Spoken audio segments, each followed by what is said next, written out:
그리고 부조 이런 단어들은 우리가 양성모음을 분명히 의식하고 있으므로 이때에는 분명히 밝혀 적어야죠.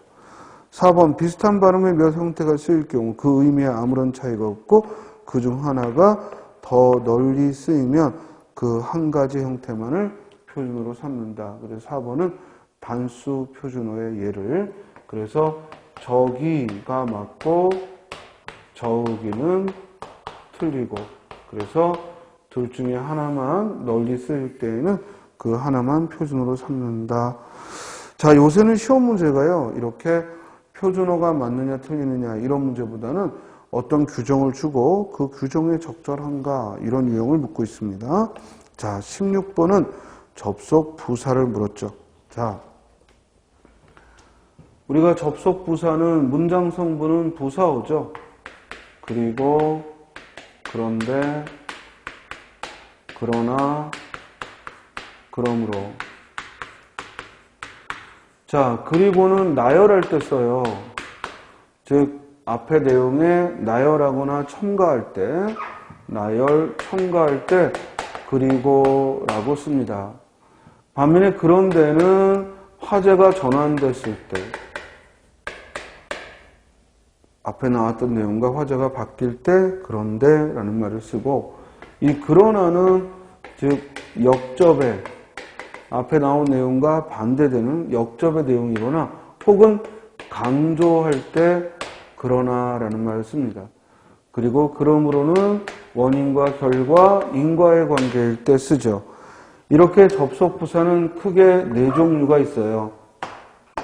물론 그 형태는 그러므로 대신에 그래서, 그러니까 이런 것들도 모두 비슷한 형태가 되겠고, 그러나 대신에 하지만, 그럼에도 불구하고 이런 것들은 또 이런 역접의 또는 강조의 의미가 되겠죠.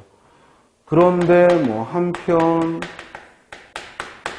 이와 달리 이런 말들도 역시 전환에 함께 쓰이겠고, 그리고 또한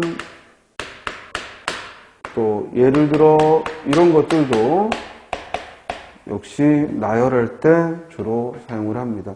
그러나 이제 대표적인 걸 말한다면 이렇게 4가지를 들 수 있는데, 독해에서 가장 중요한 건 그런데와 그러나라고 했죠. 왜냐하면 이 그런데하고 문장 중간에 등장하면 이는 앞에 있던 화제와 달라지기 때문에 우리가 그 뒷부분을 중요시 여기고, 그러나라는 말이 나왔을 때는 앞의 내용과는 반대되는 내용이거나 아니면 그러나 뒤에서 한 번 더 강조하고 있기 때문에 글의 주제를 찾기가 수월하다라는 말을 했습니다.